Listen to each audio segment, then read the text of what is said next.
Okay, greetings everyone. Welcome to Gerard Black in the Philippines with Truth. I want to welcome you to my channel, all my subscribers, all my triggers, peaches, lovers, haters, commenters, each and every one of you. I want to welcome you to my channel. Um, Let me see. Okay. Okay, well, and scallywags. Don't forget the scallywags. Dear old scallywags. Let me see. Okay, there it is. Okay, I saw like something on Viewfinder, and I didn't know what it was. Okay, so what I want to talk about is that often the time there are a lot of accidents what happen here in the Philippines, and something just happened last week that hit close to home. There were Mia's sister's husband's brother. Okay, Mia's sister's husband's brother is has a business, I guess, selling, raising, and breeding pigs. So what happened was that they all these buyers got onto this truck, a truck similar to like this, and they rode to right into an area where they all were going to purchase pigs for their own business or for the celebration. Sometime a family, might buy a small pigling. In fact, I have a picture of Calvin walking one of his pigs that he had bought that he was going to use as for lechon, as a celebration for whatever festivities that he was going to have. They buy them small and then they feed them, and then maybe about 4 or 5 months they get to a proper size for slaughter. So I have one of him walking his pig. you know. So they were all going, and uh, something devastating happened. The truck that they were riding in, I don't know the full details, but it ended up going off the road, and it had something like 15 people on riding on the back of this truck, and it went over an embankment, and 14 people were killed. Here's the image.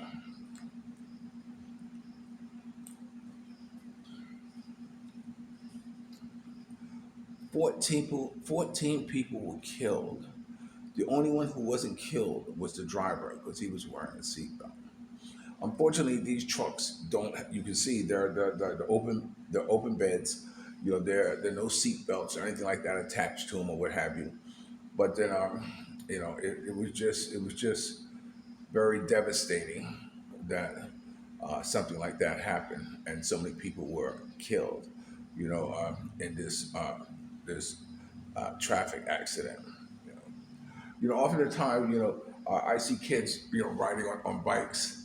I mean, infants, riding on the back of scooters and parents holding them, and the kids, up here and the wind blowing.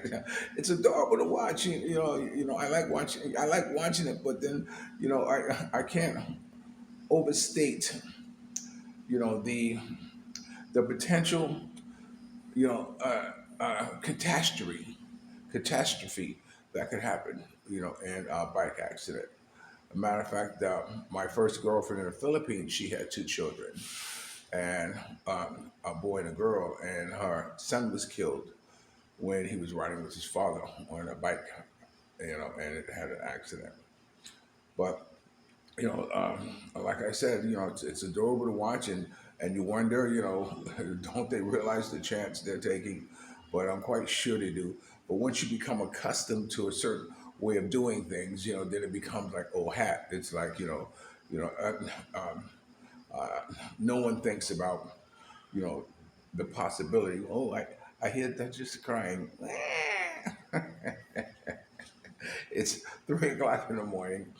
She's been sleeping very good, but anyway, you know, uh, and sometimes women riding side saddle, which is very risky, But I know I'm in the Philippines, and I know there are Philippine customs or Philly things norms that I guess I have to get used to. But one um, the Duchess riding on the back of a scooter like that, or in front of a scooter like that, at such an early age is not something I'm looking forward to, or having a confrontation with. No, you can't. I had a problem with one of my housekeepers. I mean, one of our workers riding the boys to school. But I kind of settled down with that, especially when I found out one of them was teaching Raphael to drive a scooter. And I said, okay, well, it's all right. It's nothing I can do about it, because, they have a certain way of doing things that, just let it be done. I know, I know in the beginning of the relationship with Mia, and I would give their boys riding on the scooter, in my mind, no, I don't want to ride both of them at the same time, because if something happens, God forbid, at least should have one who wasn't on a scooter, and one unfortunately may have perished. But I think like that. I think about the consequence. I'm a very consequential thinker. I don't look for catastrophes or disasters to happen. But in one life, shit happens. Something is going to happen. It's like, like right now, I feel I mean, things have just been going so well for me, for the first time in my life for so long, that I'm just like, okay, I know a hammer's going to drop somewhere, but then it's like, you know, eh, I know, in my heart of hearts that something's going to happen. But so far, knock on wood, nothing has happened. And nothing foreseeable is in the horizon. That is going to, going to upset the status quo. So I'm very kind of grateful. Yeah, for that. So all I can do is take precautions. Like when I ride my scooter, I put my bag on on the handlebars, like this. I don't want to wear it on me and strapped on my shoulder, because my accident. If I have an accident, a truck is not going to run over my scooter. He's going to run over me. So therefore, my cell phone will be safe. So, like this. So, so with that being, I put my bag on the handlebars of my scooter, as a form of protecting my cell phone and everything. There's little small things like that. I drive very, very slow. I'm not a speed demon, or like boom, boom, boom. Although from time to time, if I've been drinking, I tend to speed a little bit. I can see how that can be, almost, part of the norm. Just driving and thinking about it. But because I don't drink and drive, that's not, within the realm the possibility of something happening, to me. Of course, I can't attest for someone else is driving. I do wear my helmet more now these days, because it's just the right thing to do. And what have you. I touched on it briefly. I think last week or something like this, that at Ground Zero, which is a very popular. I think I talked about it yesterday. But I don't know the full details about it, but it was, you know, uh, it's interesting how when foreigners get together, and drinking, that something happens, and I don't know, in matter of fact, the guy was on my channel. I think it was called Critter Hunter, who was on my channel when I first had my. I'll see if I can find it. I'll put it right here. You know, if you know, something to do with someone telling a lie on somebody's girl. Always has something to do with something around those lines. Man, I tell you, man, you just can't get bent out of shape over these girls here. I mean, you can't let whatever situation that you've gotten yourself into, take control over your emotions, your your your reason of thinking. I mean, you just can't let it get the best of you, man, because over here you have a whole lot to lose. And the fight got to the point where like when, when one was leaving out and the other one sucker punched him. From what I understand, he sucker punched him, and the other one went for his eyes. I mean, when you talk about these farmers, coming from these European countries, I mean, these guys know fighting. I mean, they've been fighting all their lives at their local tavern, the put, in their pub, what have you. I mean, when they go at you, man, they go at you. And it's just not something I want to get involved in. I know I was I was at this one place, and there are a few of us who get together. Let's see, Bobby, Tommy, Ron, myself, and Tommy is a retired police officer and New York police officer. So we get into some heated conversations. Not really heated, just loud. He talks very loud, dude. When he's drinking, he talks loud. And it was this one guy who was uh, at another table, asked him to be quiet and said, "Oh man, the block hey, like this, hey, yo," just like this. And this was a big dude, and he came over, and Tommy's a little short dude, little short, very thin, very frail little guy. He's the alcohol is doing more of the talking than he is, and here she is as a police officer behind him, also dictating, his confidence, I guess you might say. And so I'm sitting there, and like there's a county here. Tommy's here. I'm here, and a guy walks in this here, and he rears back to hit Tommy. And I know, if he had hit little Tommy, he probably would have broke his face. He probably, he could have really, really hurt Tommy. So what I did was I grabbed his hand and said, "No, man, don't hit Tommy," like this, because they were just mad at the loud talk and all that stuff. And Tommy liked to talk racial things, like that. Which I sit there like a Dutch cell phone, but it's only Tommy talking. And so, but I didn't know Tommy had reared up and pow, punch this dude in the face.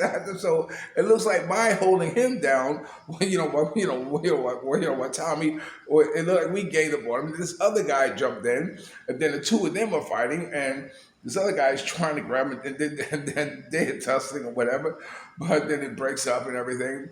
And one of my girlfriends, she had videotaped it, and I posted on the internet, and I don't know where it is now, but they showed a little skirmish that they had or what have you. But then it's most of the things that happen here, are I say 85%, motivated or behind drinking. It's and me. I don't like to taste the beer. I don't like to taste the beer. I'm sorry. I think beer is a waste of time. I feel that you don't really buy beer. You only rent it. One of those type of things.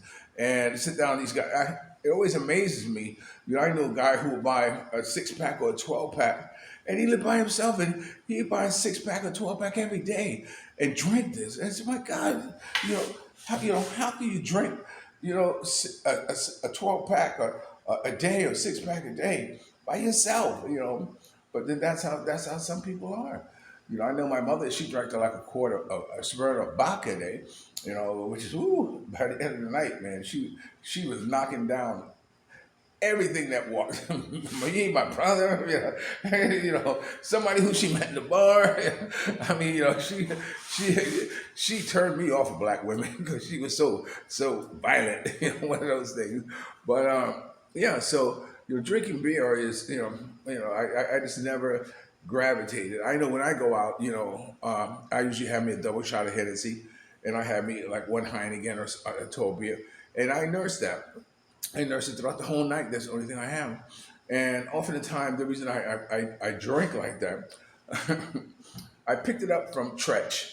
If you don't know who Tretch is the one of the founders of Naughty by Nature. He's also one of the partners of Tupac. And Naughty by Nature was also at my launch party for my magazine. Had them perform, and I also, I've been with him a few times at a few outings that I got invited to cover, knowing where he was doing things. And we were at this place, and I saw him. I saw him have his Hennessy and his bottle of beer, and he's walking around like this. And I said, "Wow, that's cool." So most of the time, we are. There's no such thing as individuality. There is. We are all individuals for one reason, and one reason only, is that no two people have the same contact, influence, pick up idiosyncrasies or anything exact, that would make us, the same. So because of that, we are all individualities. I mean, we're all individuals because, but, I might like how this person puts on their sneakers and how they lace them up. There's one girl I like how she did, and so I started doing it. See, because I incorporate that into who I am.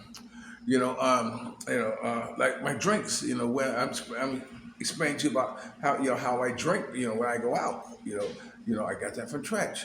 You see, so because we all can't have the same exposure to people who make influences in our lives is what makes us individuals. So anyway, I also do that because most of the places I go to or I have gone to is always a 2 drink minimum. So it's best for me to just buy my 2 drinks or 3 drinks right there off the top and then leave me alone. I've already made my commitment to the establishment, to the club or what have you. And so that's what I do. But beer has never been something that I gravitated to or wanted to drink. So anyway, how much time I have? Let me see. Okay. All right. So I just want to throw it in. Oh, and I want to throw this picture in. Pow! Daddy's little girl. Okay, you're watching Gerard Black in the Philippines with the truth. Remember, dreams are nothing more than plans awaiting action. Never disrespect the elderly or pull someone up. And sometimes you're the only one to see your vision. And the best revenge in life is to live good. I'm living good today. I hope you are too. And if you're lucky enough to have a woman like Ollie Woodson, former lead singer at Temptation One Song, treat her like a lady. And ladies, if you're lucky enough to have a good man like me, make him feel like a king. I'll always love you more. And never say no. Sometimes, this video thing is addicting. I'll leave it at that. I'll talk to you later. Peace.